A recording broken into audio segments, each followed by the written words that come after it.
In the glittering world of Monaco's Sapphire coast, where wealth hides dark secrets, a charming financier is found dead on the cliffs below a lavish villa. Enter Miss Jane Marple, the unassuming spinster with a razor-sharp mind, invited to unravel a web of deceit. A nervous heiress, a scheming actress, a desperate aristocrat, and a shadowy blackmailer, each holds a secret, but only one is a killer. As clues unravel, a torn note, a missing diary, a hidden statuette, Miss Marple's keen eye pierces the glamour to expose a murderer. Who struck the fatal blow? The truth lies in the shadows of paradise. Chapter 1. Their Invitation to Monaco. In the serene village of Chipping-Cleghorn, where the hedgerows bloomed with late summer roses, and the church bell tolled with comforting regularity, Miss Jane Marple sat in her modest drawing-room. The morning light filtered through lace curtains, casting delicate patterns on the polished oak table where her knitting lay, a half-finished scarf in soft grey wool. Her hands, though slowed by age, moved with the steady rhythm of long habit, the needles clicking like a metronome. The post had just arrived, and among the usual bills and circulars lay a letter, its envelope embossed with a crest that spoke of wealth and distance. Miss Marple adjusted her spectacles and slit it open with a silver letter opener. Her curiosity piqued. The letter was from Lady Beatrice Trefusis, an old-school friend whose life had taken a far grander turn than Miss Marple's own. Beatrice, now widowed and settled in Monaco, wrote in her looping, elegant hand of her villa on the Sapphire coast, a place of sun-drenched cliffs and glittering seas. The invitation was warm, but tinged with urgency.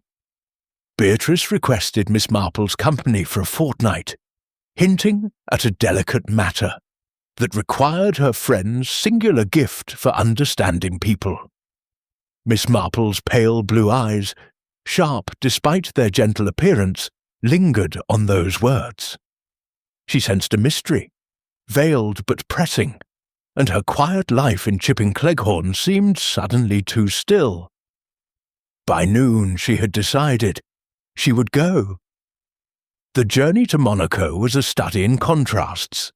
The familiar green fields of England gave way to the bustle of London's Victoria Station, then the clatter of the train to Dover, and finally the sleek elegance of the blue train winding through the French countryside.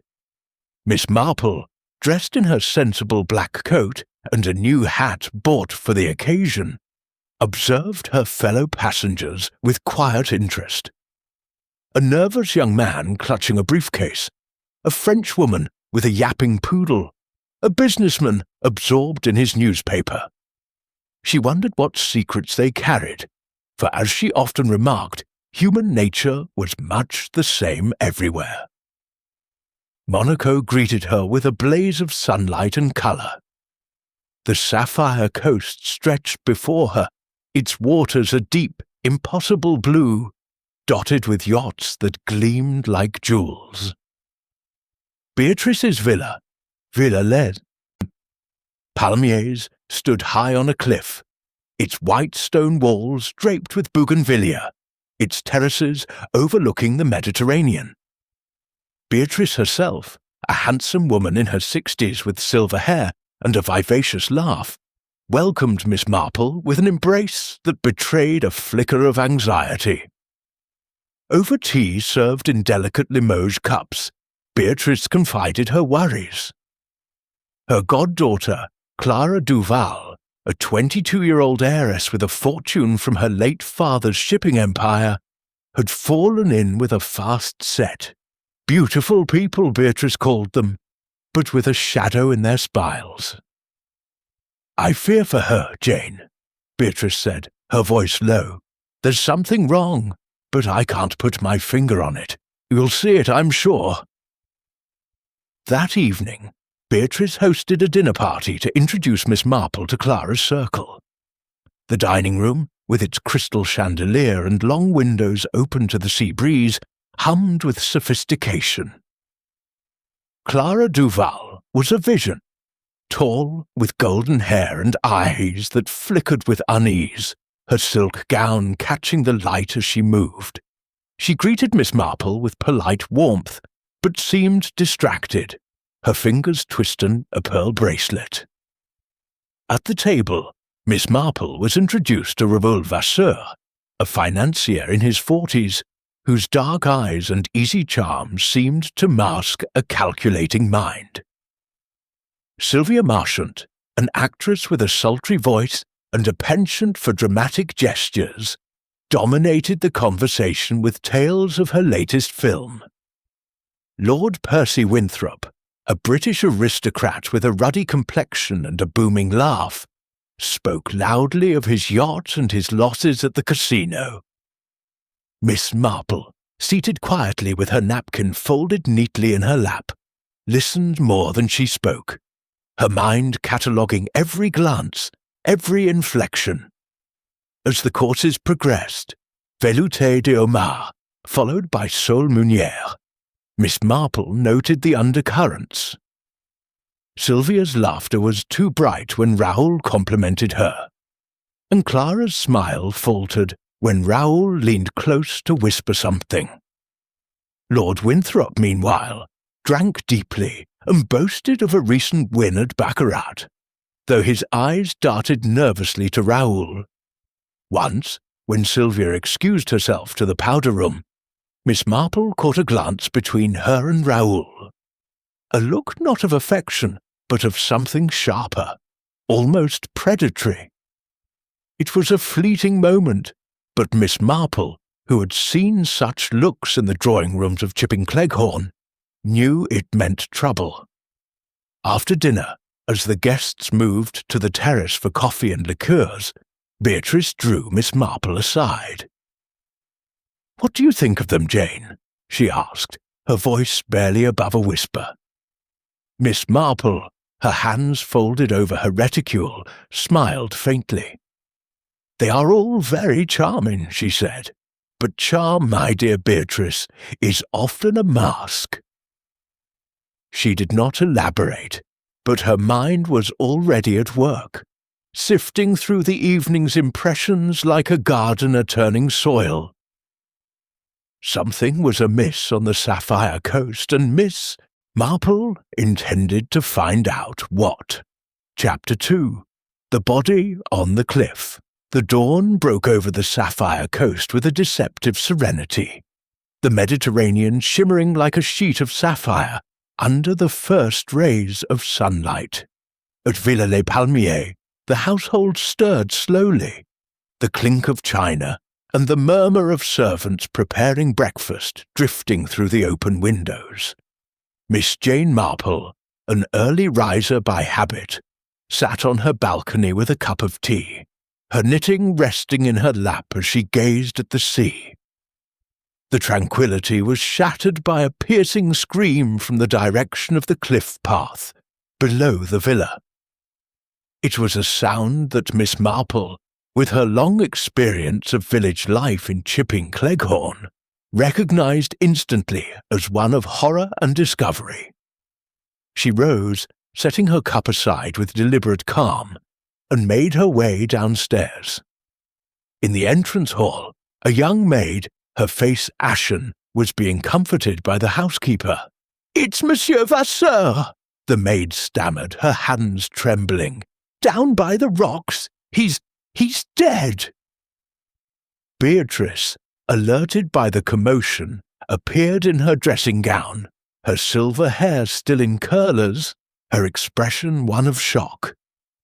Miss Marple, her serene demeanour, a steadying presence, suggested they investigate at once, though she advised Beatrice to remain behind. "No, Jane, I must see for myself," Beatrice insisted, her voice firm despite her pallor.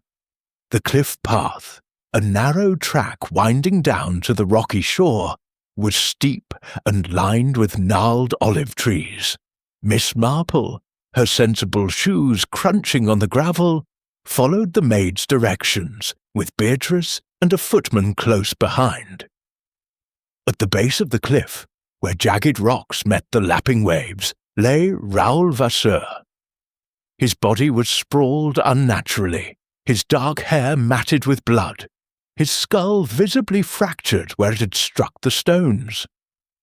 His silk dressing gown, incongruously elegant, fluttered in the breeze.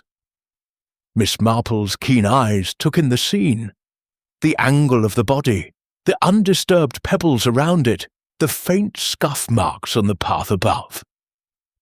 She said nothing, but her mind, sharp as ever, began to piece together possibilities. Within the hour, the Monaco police arrived, led by Inspector André Dubois, a wiry man with a meticulous air and a moustache that twitched with every question he asked. His team cordoned off the area, and a doctor confirmed what was already apparent. Raoul Vasseur had died from a severe blow to the head, likely exacerbated by the fall. Dubois, after a brief examination, declared it a suspicious death. "This was no accident," he said, his French accent clipped. "The injury suggests force, perhaps a struggle." The villa's guests were summoned to the drawing-room, their faces a study in varied emotions. Clara Duval's eyes were wide with fear, Sylvia Marchant's lips tightly pressed, and Lord Percy Winthrop's ruddy cheeks drained of colour. Inspector Dubois began his questioning with a quiet authority, his notebook open, his pen poised. Clara claimed she had retired early, exhausted from the previous evening's dinner, and had slept soundly. Sylvia, adjusting her silk scarf with a studied nonchalance, said she had lingered on the terrace with a cigarette before bed, alone. Lord Winthrop, his voice unsteady, admitted to a late-night card game with Raoul in the library, which had ended in a heated exchange over a bet. "But I went straight to my room after," he insisted, mopping his brow with a handkerchief. Beatrice, wringing her hands, confirmed she had been asleep, as had the household staff, save for the night porter, who reported nothing unusual. Miss Marple, seated in a corner with her knitting, listened intently, her mild expression belying the intensity of her observations. She noted Clara's trembling hands, Sylvia's too perfect composure, and the way Lord Winthrop's eyes darted to the door as if longing to escape. When Dubois, aware of Miss Marple's reputation through a mutual acquaintance in London, invited her to share her thoughts, she demurred with her usual modesty. "I am only an old woman, Inspector," she said, her voice soft, "but perhaps a look at Monsieur Vasseur's room might be illuminating." Dubois agreed, and they ascended to Raoul's suite, a spacious room with a balcony overlooking the sea. The bed was unmade, suggesting Raoul had risen in the night. On the desk lay a gold cigarette case, a half-empty glass of cognac, and a scattering of papers, mostly financial documents which Dubois collected for review. Miss Marple's attention was drawn to the wastebasket, where she spotted a torn scrap of paper. She retrieved it with a murmured apology, revealing a few scrawled words in an elegant hand. "Meet me at midnight." Dubois raised an eyebrow, slipping the note into an evidence bag. "This could be significant," he said. Miss Marple nodded, her thoughts turning to the dinner party, where she had sensed undercurrents of tension. She recalled Sylvia's barbed remark about Raoul's dangerous investments and Lord Winthrop's flushed anger when Raoul had teased him about his gambling debts. As they returned to the drawing-room, Miss Marple lingered by the window, her gaze drifting to the cliff path.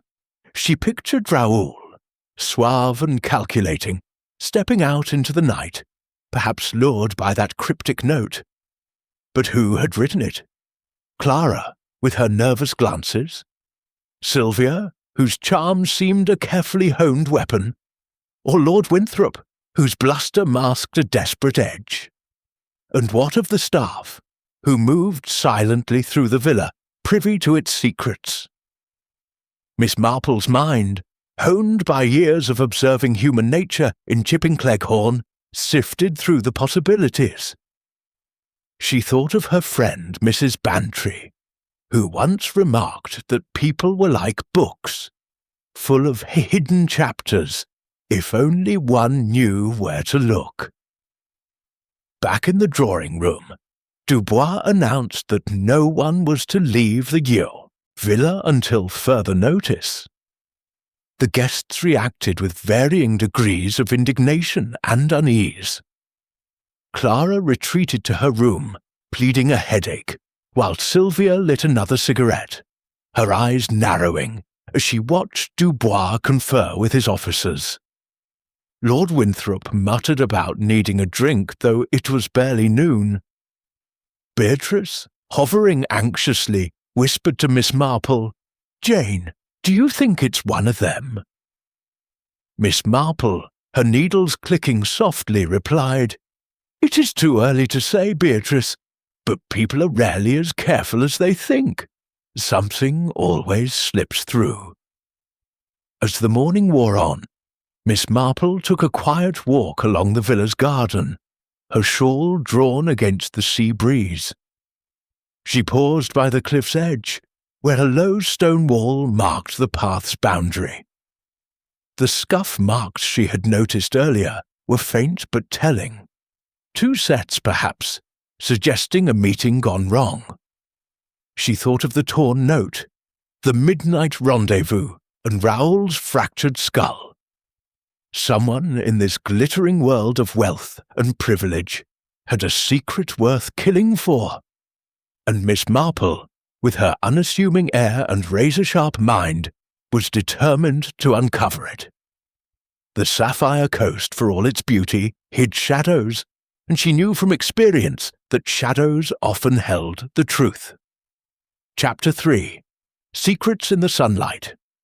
The Mediterranean sun climbed higher, bathing the Sapphire Coast in a golden glow that belied the dark events at Villa Les Palmiers. Miss Jane Marple, ever an early riser, took to the garden paths in the late morning, her straw hat shielding her from the glare, her sensible shoes treading softly on the flagstones. The villa's grounds were a marvel, terraced beds of lavender and rosemary, cypress trees casting slim shadows, and the ever-present murmur of the sea below. To an outsider, she appeared merely an elderly visitor admiring the blooms. But her pale blue eyes missed nothing, and her mind, sharp as a freshly honed blade, was sifting through the fragments of the previous day's tragedy. The household was subdued, the guests confined to the villa by Inspector Dubois' orders. Breakfast had been a tense affair, with Clara Duval picking at her croissant, Sylvia Marchant sipping coffee with an air of studied indifference, and Lord Percy Winthrop absent altogether, claiming a headache. Beatrice, pale but resolute, had confided to Miss Marple that the staff were whispering about Raoul Vasseur's death, some hinting at a curse on the cliffs, others at more earthly motives.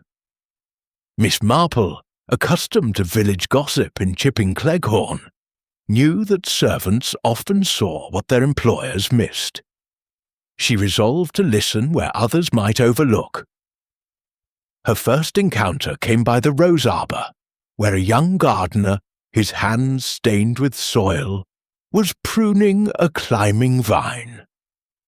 Miss Marple, pausing to admire his work, remarked on the beauty of the roses, her tone warm and disarming.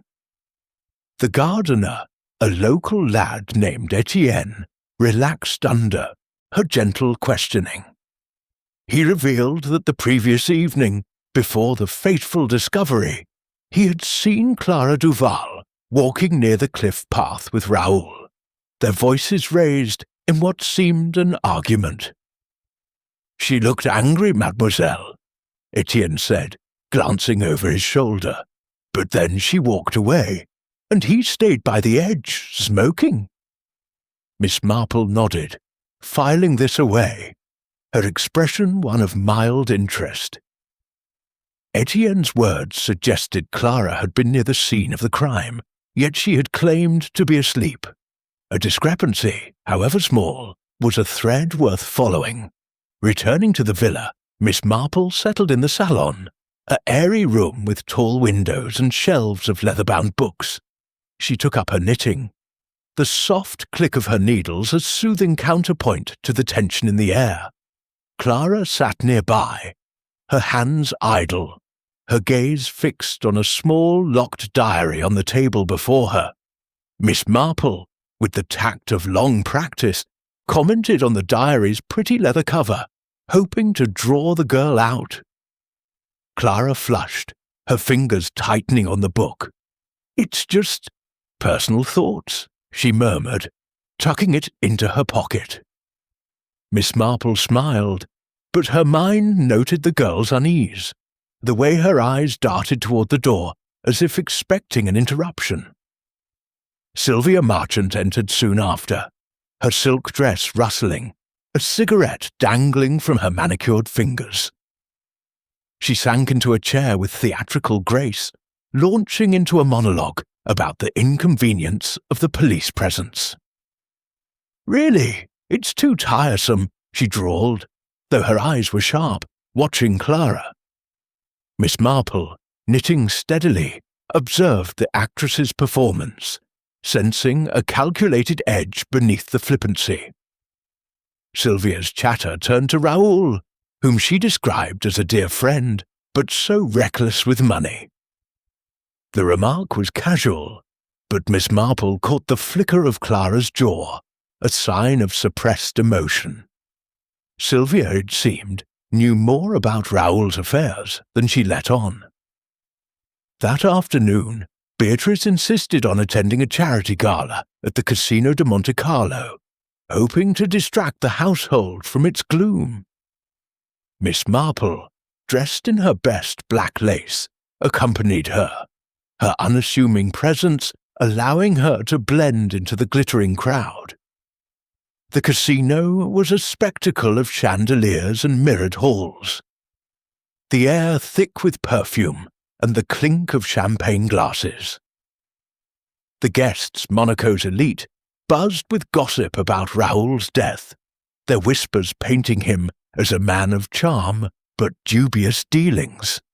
Miss Marple, sipping a modest glass of lemonade, moved quietly through the throng, her ears attuned to every snippet of conversation.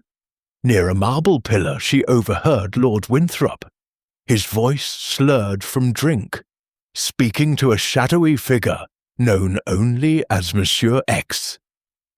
The man, lean and sharp-featured, wore a suit of impeccable cut, his eyes cold as he murmured, "The debt must be paid, Winthrop, one way or another."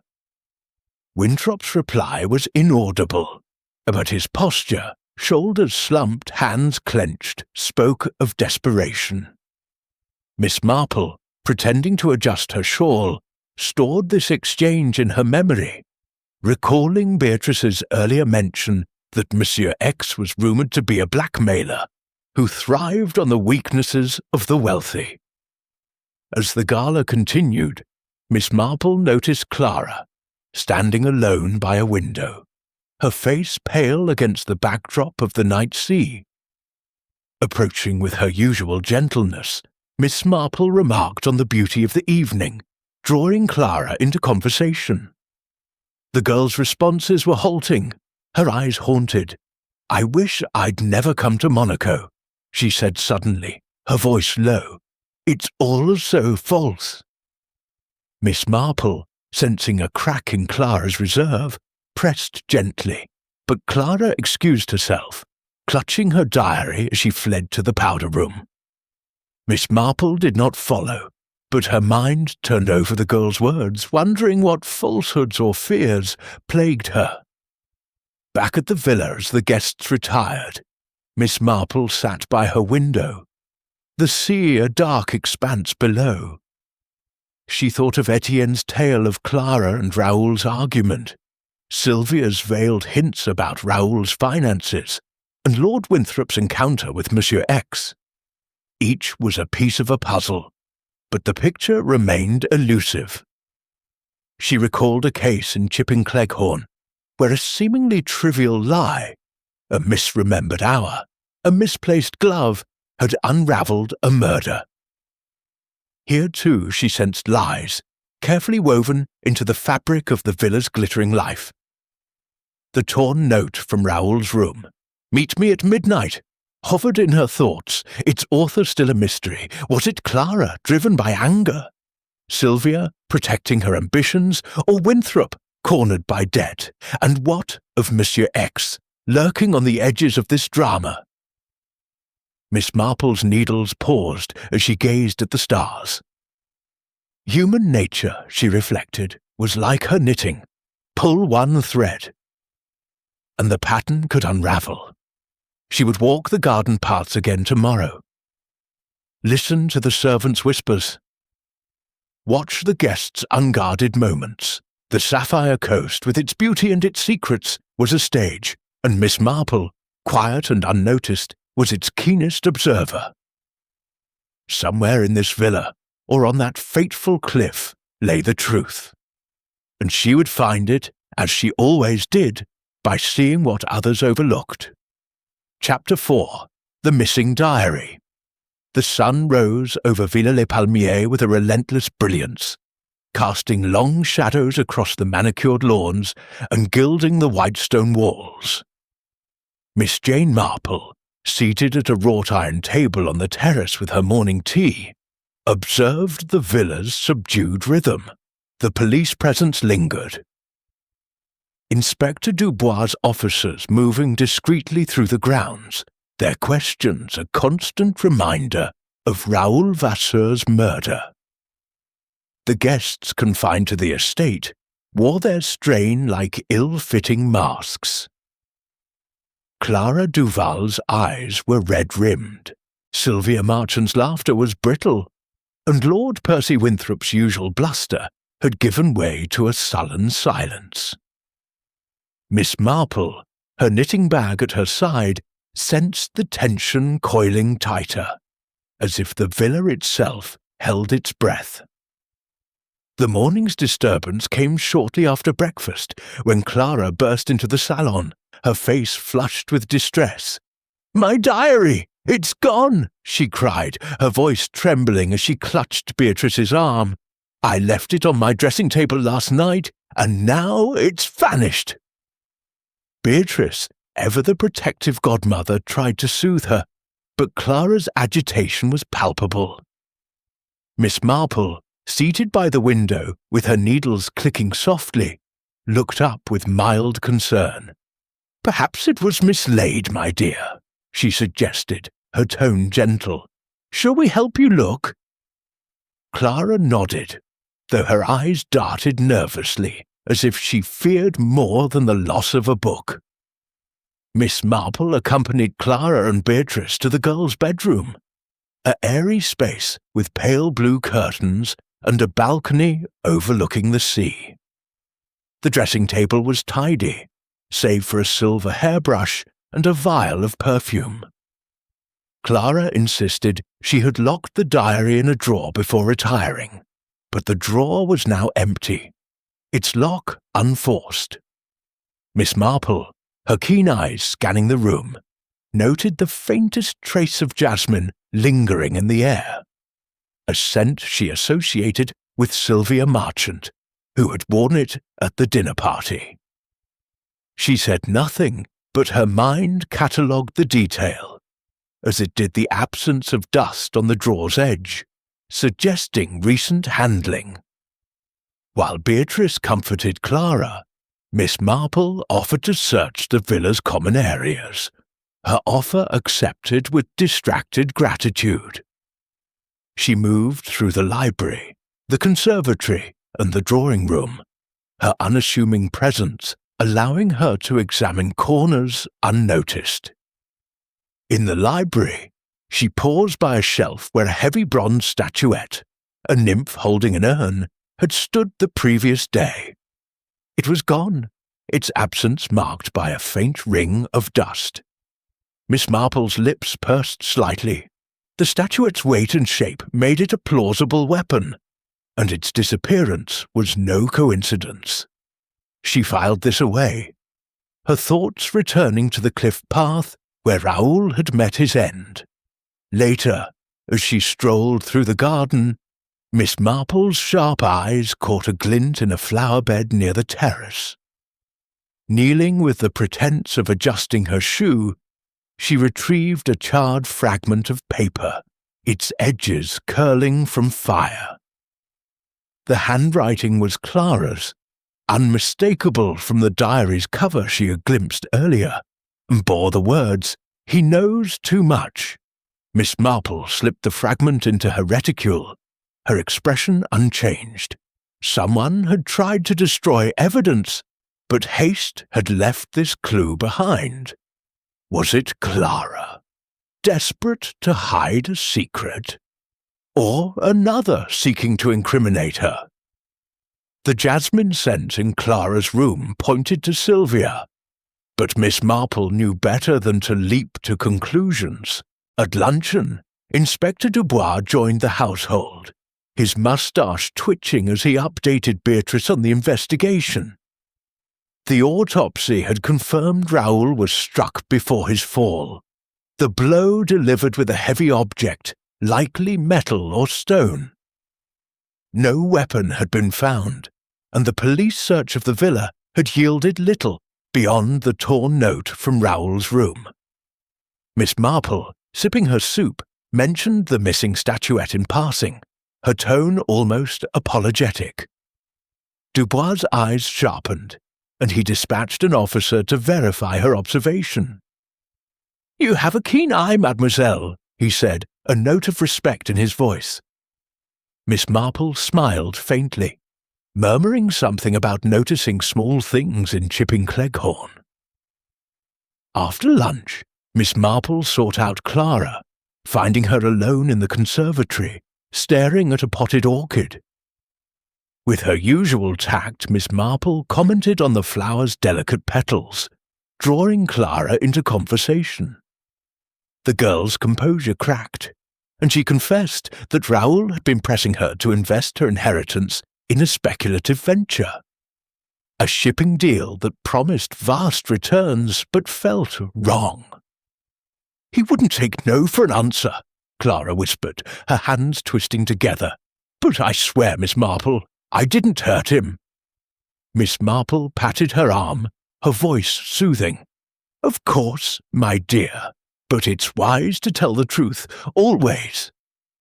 Clara nodded, though her eyes held a flicker of fear, as if another secret remained locked within her. As evening approached, Miss Marple sat in her room, her knitting idle as she reflected. The missing diary, the charred fragment, the jasmine scent, the absent statuette. These were threads in a tangled skein. She thought of a case in Chipping Cleghorn, where a stolen letter had revealed a motive for murder, hidden in plain sight. Here the diary was key, but its contents were a mystery. Had Clara written of Raoul's schemes, or something more personal? Sylvia's presence in the room suggested involvement, but her motive was unclear. And the statuette, if indeed the murder weapon, pointed to premeditation, not a crime of passion. Lord Winthrop's heated card game with Raoul lingered in her mind, as did his absence at breakfast, a sign of guilt or merely a hangover.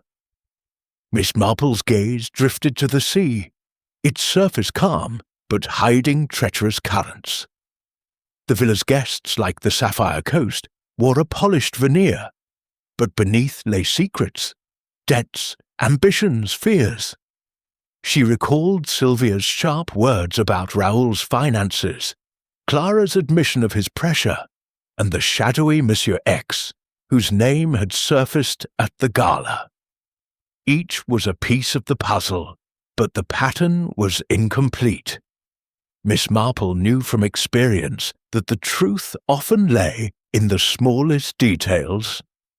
A scent, a missing object, a fleeting glance. She would watch, listen, and wait, for the guilty she had found were rarely as clever as they believed. Chapter 5. A Night of Revelations. The evening at Villa les Palmiers carried a heavy air, as if the Mediterranean breeze itself bore the weight of unspoken truths. Miss Jane Marple, seated at the long mahogany dining table, observed the guests with her customary quietude, her knitting tucked away for the occasion. The chandelier above cast a soft glow, glinting off crystal glasses and silver cutlery, but the elegance of the setting could not mask the strain among those gathered. Beatrice, ever the gracious hostess, had insisted on another dinner party, hoping to restore a semblance of normalcy, despite Inspector Dubois' ongoing investigation into Raoul Vasseur's murder. Miss Marple, her black lace dress unassuming yet dignified, knew that such gatherings often revealed more than they concealed. Clara Duval, pale and subdued, toyed with her wine-glass, her eyes flitting nervously to the empty chair where Raoul had sat only days before. Sylvia Marchant, in a daring emerald gown, laughed too loudly at her own anecdotes, her gestures theatrical but her gaze sharp, darting between her fellow guests. Lord Percy Winthrop, his face flushed from more than the claret, dominated the conversation with tales of his yachting exploits, though his bravado seemed forced. Miss Marple, sipping her consommé, noted the undercurrents, a tension that crackled like static, ready to spark at the slightest provocation. As the main course, roast lamb with rosemary was served, Lord Winthrop's restraint faltered. He leaned across the table, his voice thick with wine, and fixed Sylvia with a glare. "You were quick to cozy up to Raoul, weren't you?" he said, his tone accusatory. "Always whispering in his ear, fishing for his secrets or his money." The room fell silent, the clink of cutlery stilled. Sylvia's smile was a blade, her eyes cold as she replied, "Really, Percy, jealousy is so unbecoming. Raoul and I were friends, nothing more. Unlike some, I don't need to beg for loans to cover my debts." Winthrop's face reddened further, his hand gripping his fork as if it were a weapon. Beatrice, alarmed, tried to steer the conversation to safer waters, but the damage was done. Miss Marple, her expression one of mild concern, watched Clara slip from the room during the exchange, her movements swift and furtive. Excusing herself with a murmur about needing air, Miss Marple followed, her steps silent on the polished marble floor. She reached the garden just in time to see Clara, her silhouette framed by moonlight, meeting a figure near the cypress trees. It was Monsieur X, the enigmatic man from the casino gala, his lean frame unmistakable, even in the dim light. Clara handed him a small package, her gestures urgent. Their voices were low, but Miss Marple caught the edge of desperation in Clara's tone, before Monsieur X vanished into the shadows. Clara lingered, her shoulders trembling, then returned to the villa. Miss Marple, hidden by a trellis of jasmine, made no move to follow, her mind turning over this clandestine exchange. Returning to the dining room, Miss Marple found the argument had subsided, replaced by an uneasy truce. Beatrice, anxious to smooth things over, suggested coffee on the terrace, and the guests complied, their chatter subdued. Miss Marple, declining coffee, sought out Lord Winthrop, who stood alone by the balustrade, nursing a brandy. With her gentle, disarming manner, she remarked on the beauty of the sea at night, drawing him into conversation. Emboldened by drink, Winthrop admitted that Raoul had lent him a substantial sum to cover gambling debts, only to demand repayment with crippling interest. "He had me in a vice," Winthrop muttered, his eyes bloodshot. "But I was with Sylvia that night, after our card game. She'll vouch for me." Miss Marple nodded, her face sympathetic, but she recalled Sylvia's earlier denial of being with Winthrop at the time of the murder. Someone was lying, and the discrepancy was a crack in the facade. Later, as the guests dispersed, Miss Marple sat with Beatrice in the salon, the fire casting flickering shadows on the walls. Beatrice, her nerves frayed, confided that she had heard rumours about Monsieur X from a friend in Monte Carlo. "They say he's a blackmailer," she whispered, preying on the rich with their secrets. "Do you think he's involved, Jane?" Miss Marple, her needles clicking softly, replied, "He may be a piece of the puzzle, Beatrice, but not the whole picture. People often show their true colours when they think no one is watching." She did not mention Clara's meeting with Monsieur X, but the image lingered in her mind, alongside the missing diary, the charred fragment, and the absent bronze statuette. As she retired to her room, Miss Marple stood by her window, the sea a dark mirror below. She thought of a case in Chipping Cleghorn, where a seemingly innocent meeting in a garden had revealed a motive for betrayal. Here, Clara's package to Monsieur X suggested a secret she was desperate to protect. But was it tied to Raoul's death? Sylvia's barb at Winthrop hinted at her own entanglement with Raoul, perhaps financial, perhaps personal. Winthrop's admission of debt painted him as a man cornered, capable of violence to escape his burdens. The torn note, "Meet me at midnight," remained a tantalizing clue, its author still elusive. Had it lured Raoul to his death, or was it a red herring? Miss Marple's thoughts turned to the statuette, its absence a silent accusation. If it was the murder weapon, as she suspected, its disappearance suggested calculation, not impulse. She recalled Sylvia's jasmine scent in Clara's room, the charred diary fragment with its ominous words, and Winthrop's shaky alibi. Each guest was hiding something, their secrets woven into the fabric of the villa's opulence. Miss Marple knew from experience that the truth often lay in the unguarded moment. A slip of the tongue, a glance too long held. She would continue to watch, her quiet presence a trap for the unwary, as she pieced together the pattern of deceit on the Sapphire coast. Chapter 6. The Trap is Set. The moon hung low over the Sapphire coast, its silver light casting long shadows across the gardens of Villa-les-Palmiers. Inside, the atmosphere was taut, the guests moving through the villa like actors in a play nearing its climax.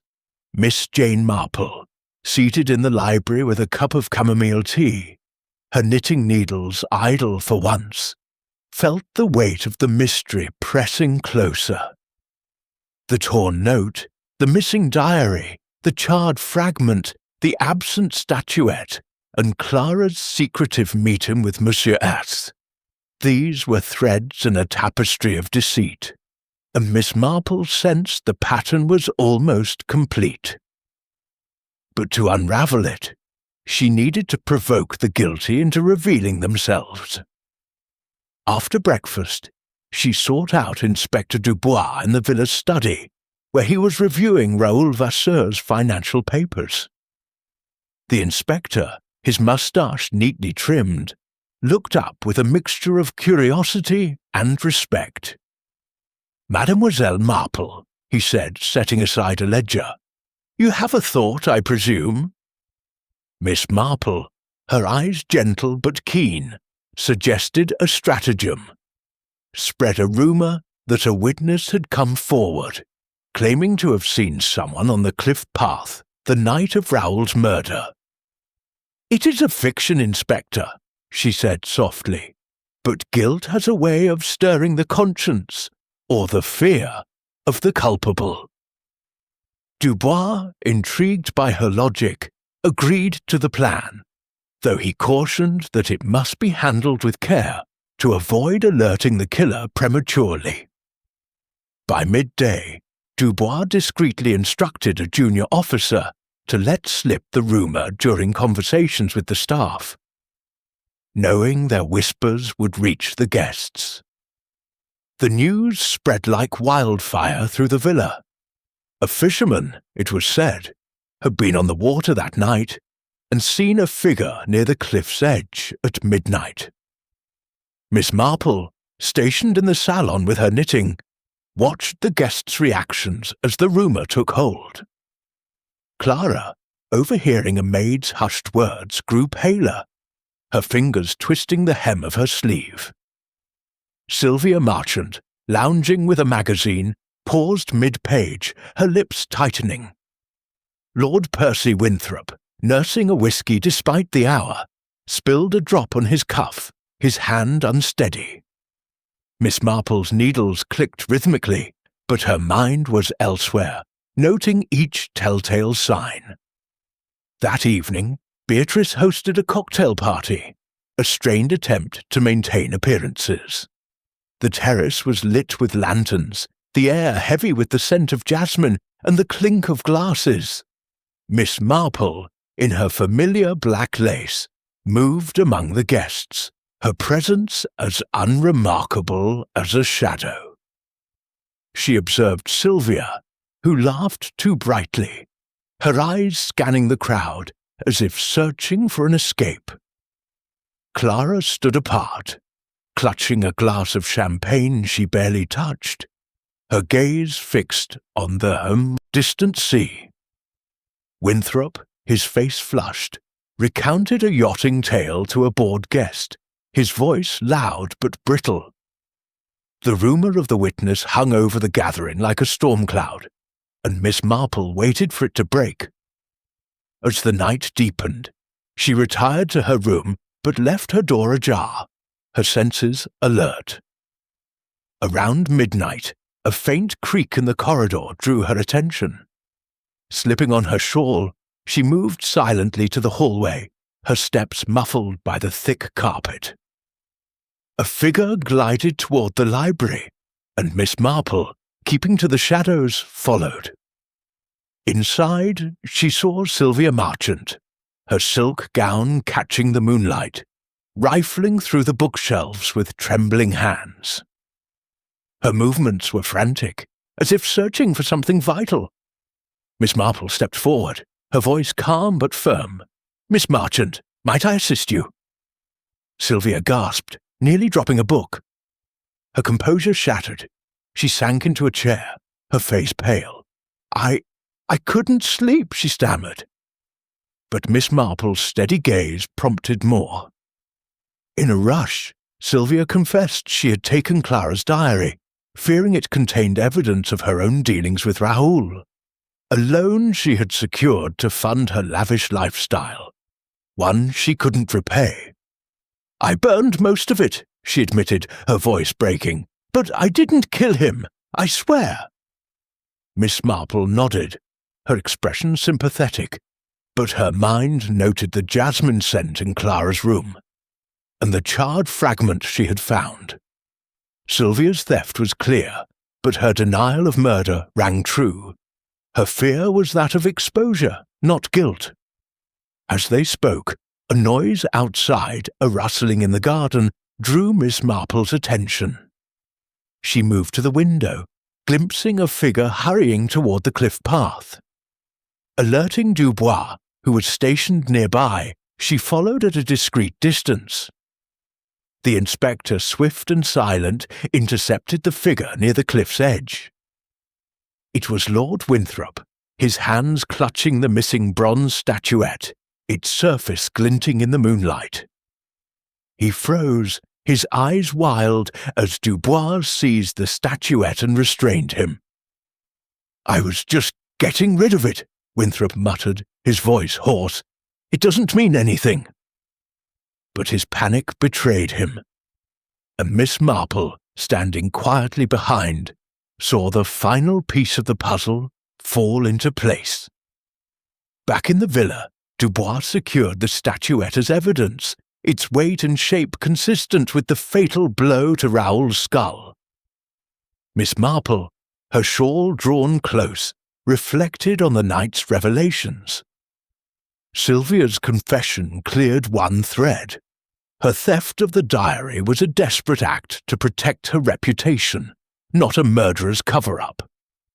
Winthrop's attempt to dispose of the statuette, however, was damning. She recalled his admission of debt, his shaky alibi, and the heated card game with Raoul.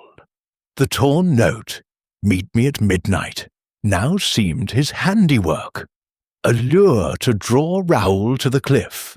Yet questions lingered. What had Clara's package to Monsieur X contained, and how did it fit into this web of deceit? Miss Marple thought of a case in Chipping Cleghorn, where a panicked attempt to hide evidence had betrayed the guilty. Here, Winthrop's actions spoke louder than his words, but she needed to confirm the motive and the sequence of events. The villa's glittering facade hid a tangle of greed, fear, and desperation. And Miss Marple, with her unerring instinct for human nature, knew the truth was within reach. Tomorrow, she would gather the threads: Sylvia's loan, Clara's secret, Winthrop's debt, and weave them into a pattern that would expose the killer. For now, she returned to her room, the sea whispering below, and prepared for the final act on the Sapphire Coast. Chapter 7. The Truth Unravelled. The morning sun cast a golden sheen over Villa-les-Palmiers, but within its walls a sombre mood prevailed. Inspector Dubois had called the guests and key staff to the drawing-room, its tall windows framing the serene Sapphire Coast, in stark contrast to the grim purpose of the gathering. Miss Jane Marple sat in a high-backed chair near the fireplace, her knitting untouched, her hands folded neatly in her lap. Her pale blue eyes, sharp behind their gentle facade, surveyed the room. Clara Duval, her face drawn and anxious. Sylvia Marchant, her composure brittle as she toyed with a pearl earring. Lord Percy Winthrop, slumped and sullen, his eyes avoiding the bronze statuette now resting on a table under Dubois' watchful gaze. Beatrice, her hands clasped tightly, stood by the door, her faith in Miss Marple's insight unwavering. Inspector Dubois, his moustache bristling with purpose, began by summarizing the evidence. Raoul Vasseur's death by a blow to the head, the torn note reading, "Meet me at midnight," the missing diary, the charred fragment, and the bronze statuette recovered from Lord Winthrop's grasp the previous night. "We are close to the truth," he said, his voice steady, "and Mademoiselle Marple has graciously offered to share her observations." All eyes turned to the elderly spinster, whose unassuming presence seemed suddenly commanding. She rose, her voice soft but clear, carrying the authority of one who had unravelled many a village secret in Chipping Cleghorn. "Murder," Miss Marple began, "is often a matter of human nature laid bare. Greed, fear, desperation. Monsieur Vasseur, I believe, was a man who exploited these weaknesses." She turned to Clara, her gaze kind but probing. "Miss Duval, you were pressured by Raoul to invest your inheritance in a dubious scheme, a shipping venture promising wealth but reeking of fraud. Your diary, which you guarded so closely, likely held your fears about his intentions, perhaps even evidence of his coercion." Clara nodded, her eyes filling with tears, but she remained silent, confirming Miss Marple's suspicion that the diary's contents were sensitive but not murderous. Miss Marple's attention shifted to Sylvia. "Miss Marchant, you admitted to taking the diary, fearing it revealed your own financial entanglement with Raoul, a loan you could not repay, secured to maintain your glamorous facade." Sylvia's lips parted, but she said nothing, her fingers stilling on her earring. "You burned most of it," Miss Marple continued, "leaving that charred fragment, 'He knows too much,' which I found in the garden. You acted out of panic, not guilt, for you did not kill him." Sylvia exhaled, her relief palpable, though her eyes remained wary. Turning to Lord Winthrop, Miss Marple's tone grew firmer. "Lord Winthrop, you were in a different position. Raoul held you in a financial stranglehold, having lent you a fortune to cover gambling debts, then demanding repayment with ruinous interest. Your heated card game with him the night of his death was no mere disagreement. It was a confrontation born of desperation." Winthrop shifted uncomfortably, his ruddy face paling. Miss Marple gestured to the statuette. "This, I believe, is the weapon that struck Raoul, taken from the library shelf overlooking the cliff path. You attempted to dispose of it last night, caught in the act by Inspector Dubois." She paused, letting the weight of her words settle. "The note, 'Meet me at midnight,' was in your hand, Lord Winthrop. You lured Raoul to the cliff, perhaps promising to settle your debt. In a moment of rage, or perhaps calculation, you struck him with the statuette and pushed him to his death, hoping the fall would mask the blow. The scuff marks on the path, the angle of his body, these told a story of intent, not accident." Winthrop lurched to his feet, his voice hoarse. "This is preposterous! I didn't—" But his protest faltered under Miss Marple's steady gaze. She raised a hand, her voice gentle but unyielding. "You denied being with Miss Marchant after the card game, yet she confirmed you were alone. Your alibi crumbled, and your actions last night betrayed your guilt. You believed the rumor of a witness, a fiction we devised, and it drove you to dispose of the evidence." The room was silent, the air thick with tension. Miss Marple turned to the others, addressing a lingering question. "Monsieur X, the blackmailer, was a distraction. Clara, your meeting with him in the garden involved a package, perhaps a payment to keep your fears about Raoul's scheme quiet. But it was not connected to the murder. Raoul's death was personal, driven by Lord Winthrop's desperation to escape his financial ruin."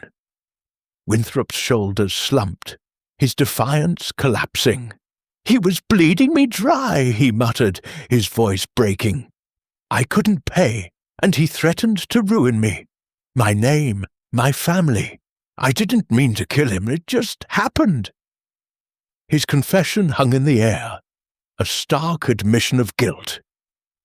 Dubois signalled to his officers, who moved to restrain Winthrop, cuffing his wrists as he stood, defeated. Miss Marple resumed her seat, her expression serene but tinged with sadness. She thought of a case in Chipping Cleghorn, where a man's pride had led to betrayal, much like Winthrop's desperation here. The villa's opulence, the glittering allure of the Sapphire Coast, had masked a sordid tale of greed and fear. Clara's tears, Sylvia's relief and Beatrice's gratitude were the aftermath. But Miss Marple felt only the quiet satisfaction of truth revealed.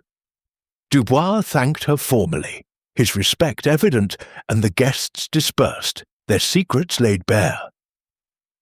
As the police led Winthrop away, Miss Marple gazed out at the sea, its surface calm, but hiding depths unknown. The puzzle was complete, the threads note diary statuette debt, woven into a pattern that exposed the killer. Yet she knew human nature would always weave new tangles. And she, with her quiet observation, would be ready to unravel them. Chapter 8. The Return to Chipping Cleghorn.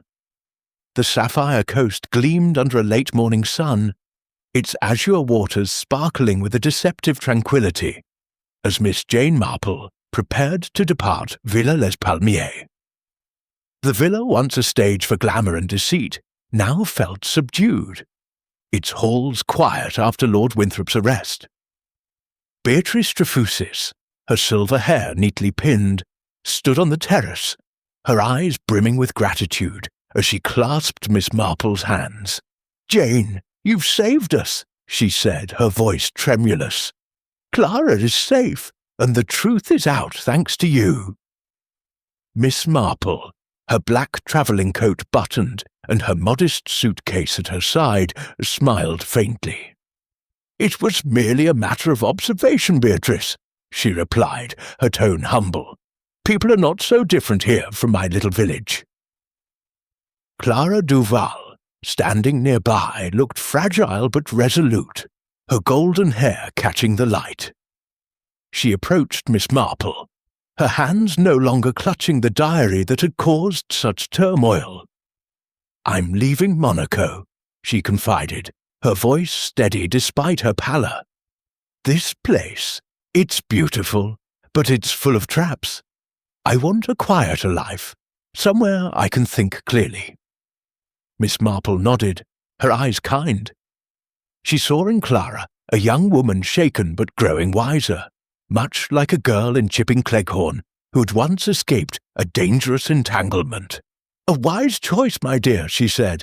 "Simplicity has its own strength." Sylvia Marchant, conspicuously absent from the farewell, had retreated to her room, her ambitions chastened by the exposure of her financial dealings. Miss Marple, who had seen Sylvia's type in many a drawing-room, felt no ill will. The actress's desperation had been her own undoing, but she was no murderess. Monsieur X, the shadowy blackmailer, had vanished from the scene, his role in the drama peripheral. His package from Clara, likely a payment to silence her fears about Raoul's schemes. Miss Marple suspected he would resurface elsewhere, preying on new secrets, but for now, he was beyond her reach. Inspector Dubois arrived to bid Miss Marple farewell, his moustache twitching with a rare smile. "Mademoiselle, your insight was invaluable," he said, bowing slightly. "Monaco is not Chipping Cleghorn, yet you saw through our glitter to the truth." Miss Marple inclined her head, her expression serene. "Human nature, Inspector, is much the same everywhere. Only the setting changes." Dubois promised to keep her informed of Winthrop's trial, though Miss Marple knew the outcome was certain. The statuette, the note, and Winthrop's confession formed an unbreakable chain of evidence. As the car carried her to the train station, Miss Marple gazed out at the Mediterranean, its beauty undimmed by the tragedy it had witnessed. The journey home was a reverse of her arrival. The sleek blue train, the bustle of Dover, the familiar green fields of England unfolding beyond the window. She thought of Raoul Vasseur, whose charm had masked a ruthless streak, exploiting Clara's wealth, Sylvia's vanity, and Winthrop's recklessness. His death, she reflected, was the inevitable end of a man who played with others' weaknesses. much like a case in her village where a schemer's downfall had come at the hands of his own hubris. In her compartment, Miss Marple opened her knitting bag, her needles resuming their rhythmic dance. The scarf, nearly complete, was a reminder of the patterns she wove in her mind. Each stitch a clue, each row a step toward truth. She thought of Clara, who would find her way, and Beatrice, whose faith in her had been rewarded. Winthrop, now facing justice, was a cautionary tale of pride and desperation. The Sapphire Coast, with its yachts and villas, was a world apart from Chipping Cleghorn, yet its secrets were as familiar as the gossip in her village tea-shop. Arriving in Chipping Cleghorn, Miss Marple stepped onto the platform, the evening air cool and scented with autumn leaves. Her cottage awaited, its rose garden a quiet haven after the dazzle of Monaco. As she walked home, her suitcase light in her hand, she reflected on the constants of human nature: greed, fear, redemption. The mystery of Raoul's murder had been solved, but others would follow, for people, as she often remarked, were never as careful as they thought. Settling into her armchair by the fire, her knitting resumed. Miss Marple smiled to herself. The Sapphire Coast was a memory, but her sharp mind, ever watchful, was ready for the next tangle of secrets to unravel.